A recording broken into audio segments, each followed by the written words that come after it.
What if I told you that the very moment you close your eyes tonight, something dangerous might already be set in motion inside your brain?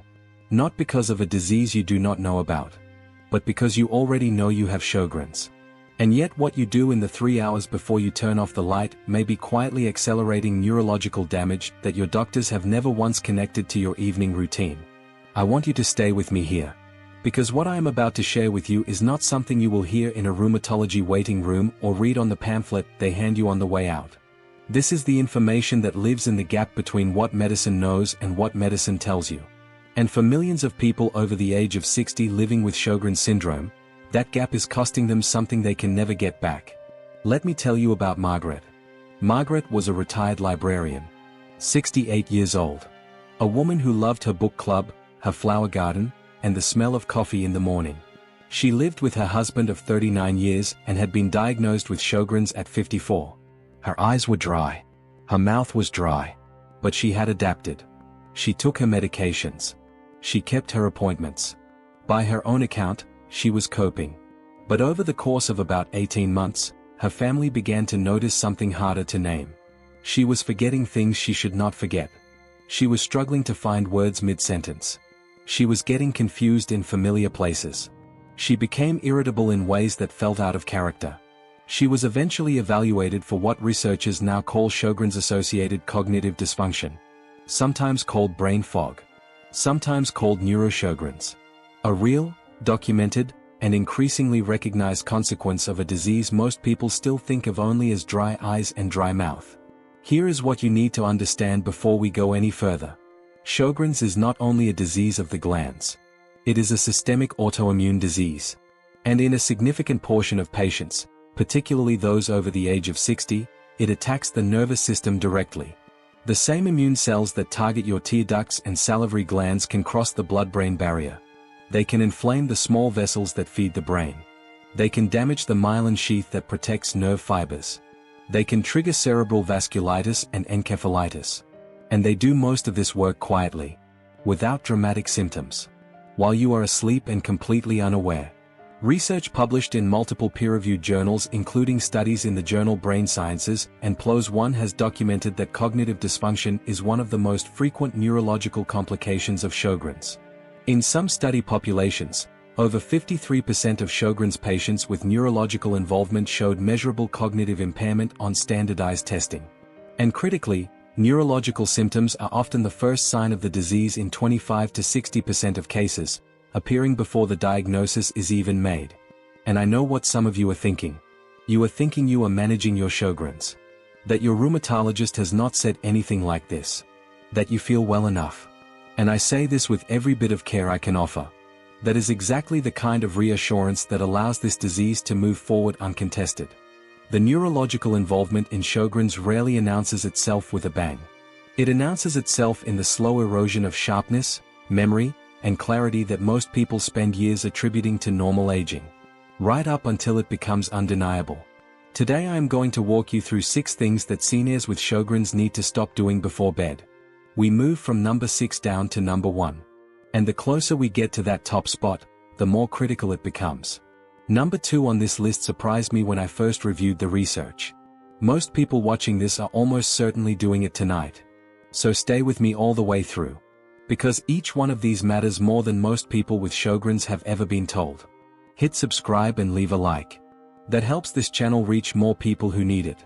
The goal at Health Insight is 200,000 subscribers, and every single person who joins moves us closer.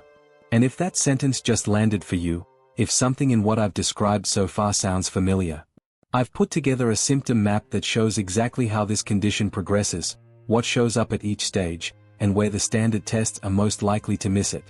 Type symptom map in the comments right now and I'll send you the link to access it directly.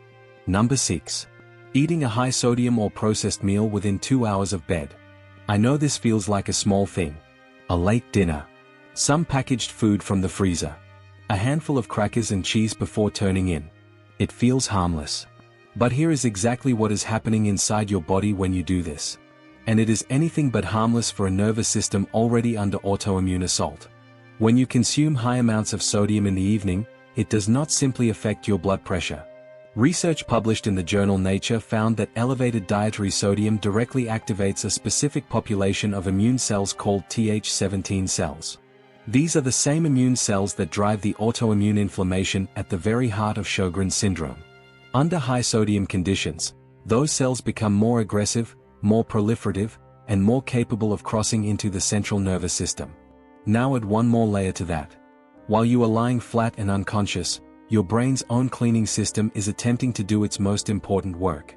This system, called the glymphatic system, was identified by researchers at the University of Rochester and functions almost exclusively during sleep. It moves cerebrospinal fluid through channels in the brain to flush out inflammatory proteins and metabolic waste. This is the brain's overnight repair process. And it is already compromised in people whose Sjogren's-driven inflammation has begun affecting the central nervous system. High sodium disrupts the fluid dynamics that glymphatic clearance depends on. The inflammatory proteins that should be flushed out during sleep instead accumulate. The damage does not happen all at once. It compounds. Quietly. Night after night. The fix is straightforward. Finish your last full meal at least 3 hours before bed and make it low in processed sodium. If you need something in the evening, reach for foods that support rather than undermine your brain's overnight repair. A small handful of walnuts, which are rich in omega-3 fatty acids that actively reduce neuroinflammation. Half an avocado. A few olives. And pair your evening with a 10-minute gentle walk after dinner. Even light movement after eating has been shown to lower circulating inflammatory cytokines, the very molecules driving Sjogren's neurological activity, within 20 minutes. If this is something you needed to hear today, type the word protect in the comments right now. It tells me this is reaching the people who need it. And it helps more people with Sjogren's find this information. Number 5. Taking your medications at the wrong time of day. This one shocks people. Because it involves doing the right thing at the wrong time. If you are on hydroxychloroquine, low-dose prednisone, or any anti-inflammatory medication for your Sjogren's, the timing of that medication relative to your sleep may be working against you in ways nobody has explained.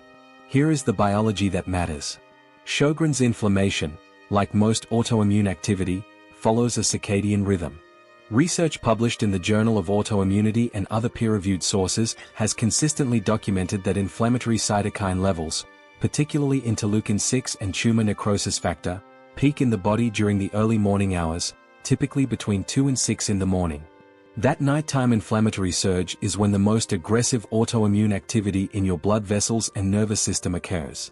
It is the window when neurological symptoms in poorly controlled Sjogren's tend to progress most rapidly.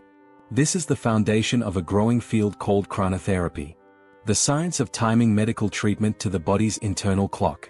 The principle is straightforward.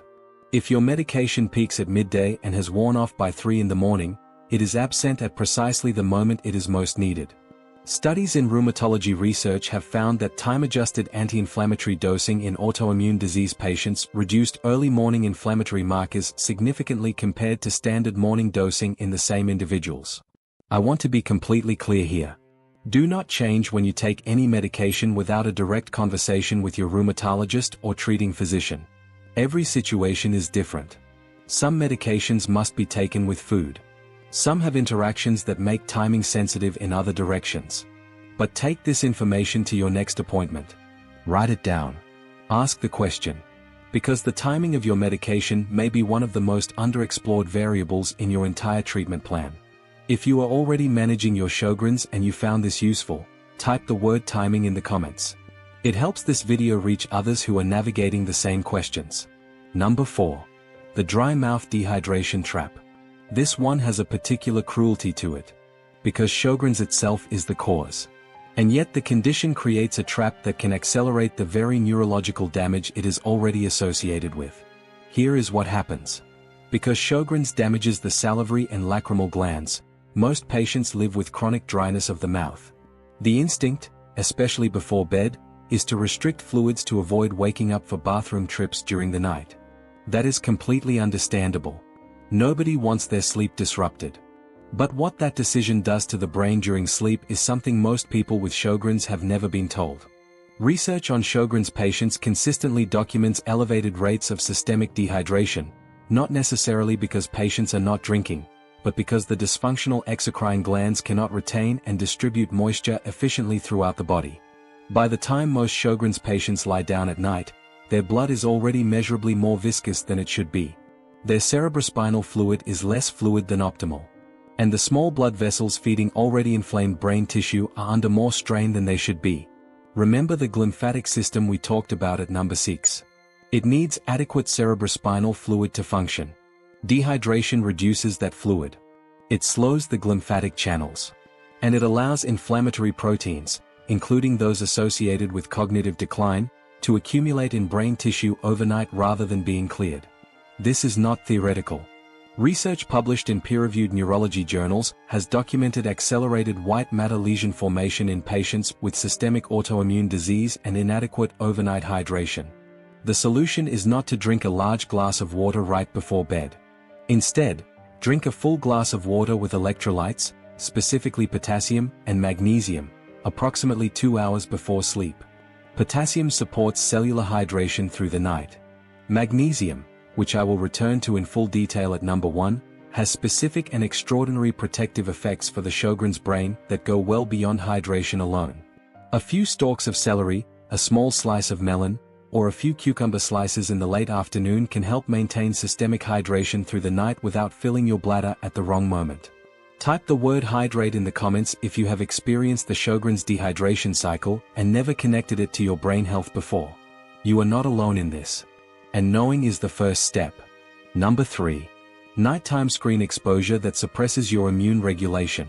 This is the habit that changed Margaret's situation. And it is the one I suspect will be hardest for many of you to accept. Because it involves something so woven into everyday evening life that connecting it to autoimmune brain damage feels almost impossible. Every single evening, Margaret spent 2 to 3 hours in bed with her tablet inches from her face. News. Family videos. Social media. All of it glowing in the dark. She had done it for years. And nobody had ever told her what it was doing to her immune system and her brain while she slept. Here is the science that Margaret had never heard. The blue light emitted by phones, tablets, and televisions at night directly suppresses the production of melatonin by the pineal gland. Most people understand melatonin only as a sleep hormone. But for anyone living with Sjogren's, what melatonin does to the immune system matters just as much as what it does to sleep. Research published in the journal Biochemical Pharmacology and peer-reviewed research specifically focused on Sjogren's disease, including a study published in Science Direct and indexed in PubMed, has identified melatonin as a powerful immunoregulator in Sjogren's patients. Melatonin has been shown to inhibit inflammatory development in Sjogren's animal models, regulate clock gene expression in the salivary glands affected by the disease, and modulate the autoimmune pathways that drive tissue destruction. Researchers have explicitly proposed melatonin as a potential therapeutic candidate for Sjogren's based on its immunomodulatory properties. When you suppress melatonin with nighttime screen exposure, you are not simply disrupting sleep.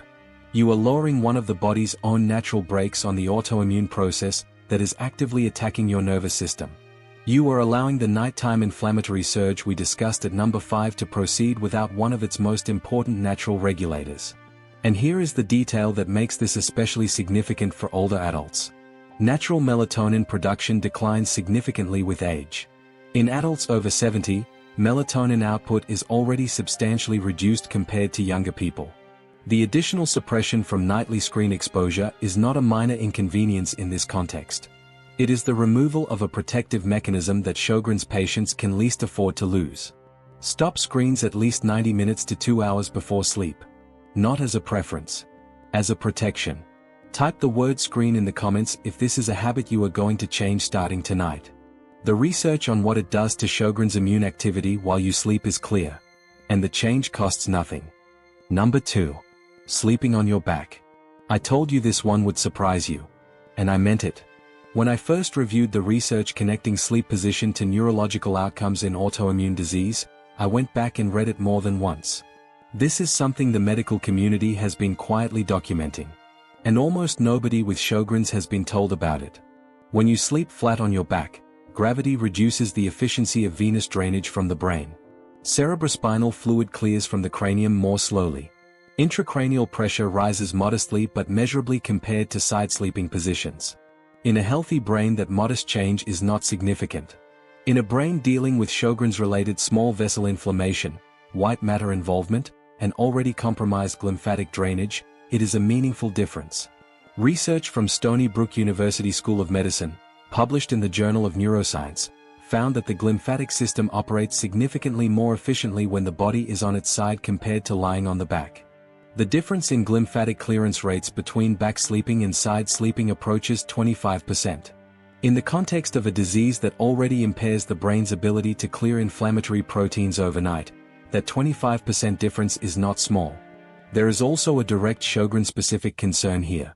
Back sleeping is the primary mechanical driver of obstructive sleep apnea. And Sjogren's patients have a higher rate of sleep-disordered breathing than the general population, partly because the drying and inflammation of pharyngeal tissues caused by the disease narrows the airway.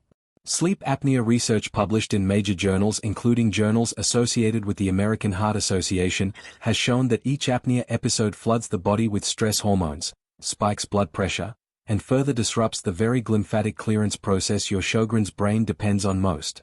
Research published in Sleep Medicine found that Sjogren's patients with untreated sleep-disordered breathing showed accelerated cognitive decline compared to those whose nighttime breathing was normal or treated. Sleep on your side. Specifically your left side where possible, which promotes optimal fluid drainage and reduces pressure on the body's largest blood vessels. A body pillow behind you can keep you from rolling over without waking. If anyone who sleeps near you has mentioned snoring or pauses in your breathing, bring that to your doctor. Treating sleep apnea in a Sjogren's patient is not a lifestyle adjustment. It is neurological protection. Type the word position in the comments if this is something you are going to start doing tonight. Something this simple can make a measurable difference in what your brain is doing while you sleep. Number 1. Chronic nighttime stress that keeps autoimmune activity running through the night. We have arrived at number 1. The single most dangerous bedtime habit for seniors with Sjogren's. The one that does not just cause harm on its own, but reaches back and amplifies every single risk on this list. Multiplying the inflammation. Compounding the neurological damage. Turning what would be manageable autoimmune activity into something your brain cannot adequately recover from overnight. And when I tell you what it is, I want you to think about Margaret. Number 1 is chronic unresolved emotional stress carried into the hours before sleep. Let me ask you something honestly. Think about your typical evening. Do you lie down and find your mind immediately filling with worry? Worry about whether your Sjogren's is progressing. Worry about what the next appointment might reveal. Worry about your family, your finances, the uncertainty that comes with managing a chronic systemic disease that most of the people in your life do not fully understand. Do you replay the day, rehearse fears, turn unresolved things over and over in the dark without any path to resolution? If any of that sounds familiar, the damage is not metaphorical.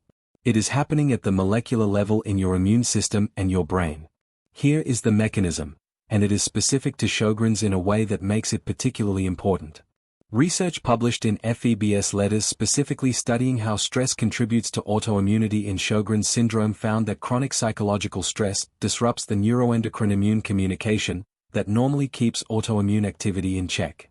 The study found that in Sjogren's patients, disturbed stress response systems, including abnormal cortisol patterns and increased sympathetic tone, were key factors in stress-induced aggravation of the disease.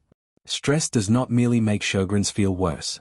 Research shows it mechanically upregulates the inflammatory cytokine production driving the disease.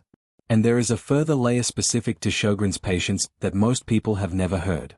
Research published in the Annals of the New York Academy of Sciences found that Sjogren's patients demonstrate hypofunction of the hypothalamic pituitary adrenal axis, the system responsible for regulating the body's stress response and bringing cortisol back down after it rises.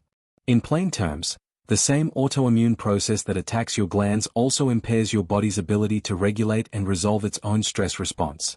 Your cortisol recovery system is less efficient.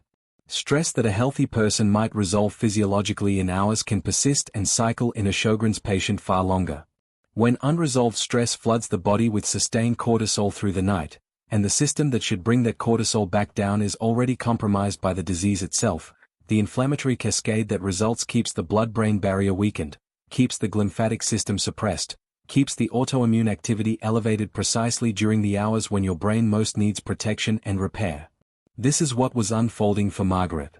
Not one single dramatic cause.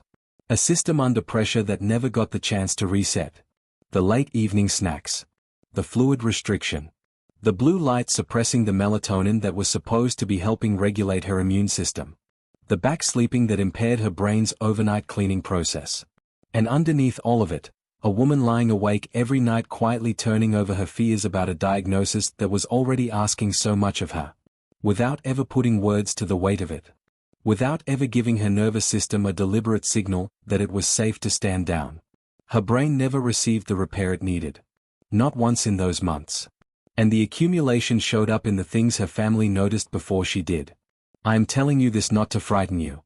I am telling you because I have watched this pattern too many times. And every time I think about how much of it was preventable. Margaret did not need a miracle. She needed information. She needed someone to tell her what her habits were quietly doing to a nervous system that was already fighting a war. The solution is not complicated. But it must be intentional. Begin your wind down 30 minutes before sleep. Turn off every screen. Every news source. Every notification. Then sit quietly and acknowledge 3 specific things that went well during the day. They can be entirely ordinary. Research from UC Berkeley's Greater Good Science Center has shown that this single act measurably lowers cortisol within 20 minutes. Not as a mood exercise. As a documented physiological response with measurable immune downstream effects. Then practice 4-7-8 breathing. Inhale slowly for 4 counts. Hold gently for 7. Exhale fully for 8. Repeat 4 times. This breathing pattern activates the parasympathetic nervous system, lowers circulating cortisol, and has been shown to reduce interleukin-6, one of the key inflammatory molecules in Sjogren's, within 20 minutes of practice. If prayer or meditation is already part of your life, this is its most powerful and most medically supported application. Not only as a spiritual practice, but as something that measurably changes what your immune system does while you rest. And then there is magnesium glycinate. I mentioned it at number 4 and it deserves its full attention here. Magnesium glycinate taken at 200 to 400 milligrams approximately 30 minutes before bed is one of the most consistently supported and underused interventions for neurological protection in Sjogren's patients. Here is why it matters specifically in this disease. Magnesium is a natural inhibitor of NMDA receptors in the brain. These are the same receptors that, when chronically overstimulated by neuroinflammation, contribute to the excitotoxic damage seen in neurosjogrens. The glycinate form crosses the blood-brain barrier, where it can directly reduce the kind of glial activation associated with ongoing neuroinflammation. Simultaneously, it relaxes smooth muscle in the walls of cerebral blood vessels, improving blood flow to inflamed brain tissue. And it supports the body's ability to regulate the cortisol response, directly addressing the stress mechanism we just discussed. Studies published through the National Institutes of Health have documented that magnesium supplementation reduces nighttime cortisol, improves sleep architecture, and reduces systemic inflammatory markers in adults with autoimmune conditions. Most Sjogren's patients are significantly magnesium deficient without knowing it, partly because chronic systemic inflammation depletes magnesium, and partly because several medications commonly used in Sjogren's can impair its absorption. Deficiency is common. Testing for it is not routine. And that gap matters. This is not a pharmaceutical intervention with a list of side effects. It is a mineral your body was designed to use. One that the majority of Sjogren's patients are not getting enough of. And one whose absence during sleep may be quietly removing one of the most important layers of protection your brain has available. I want to close with something that is biologically true, not just encouraging to hear. The human brain, even at 75, even at 80, retains a documented capacity to reduce inflammation, slow the accumulation of damage, and stabilize when we remove what is harming it and replace it with what supports it. Neuroplasticity does not belong only to the young. The brain responds to protective conditions at every stage of life. The choices you make tonight, not next month, not after your next appointment, but tonight, will have a measurable effect on what your immune system does inside your brain while you sleep. Stop eating high-sodium processed food within 3 hours of bed. Ask your rheumatologist about the timing of your medications. Stay hydrated with electrolytes through the evening. Turn off your screens at least 90 minutes before sleep. Position yourself on your side. And protect the hours before sleep from the weight of unresolved fear about a diagnosis that already asks enough of you during the day. None of this requires a prescription. None of it requires a procedure. It requires intention. And it requires the understanding that what you do in those quiet evening hours matters more to your Sjogren's brain than most people, including most doctors, have ever told you. Margaret mattered. You matter. The people who love you and need you present, not just alive but sharp and clear and fully yourself, need you to take this seriously. Type the word tonight in the comments if you are committing to at least one of these changes starting right now. Not next week. Tonight. Because your brain is doing its most important protective work while you sleep. And it needs you to give it the conditions to do that work. Tonight can be different. Tonight you can give your brain what it has been waiting for.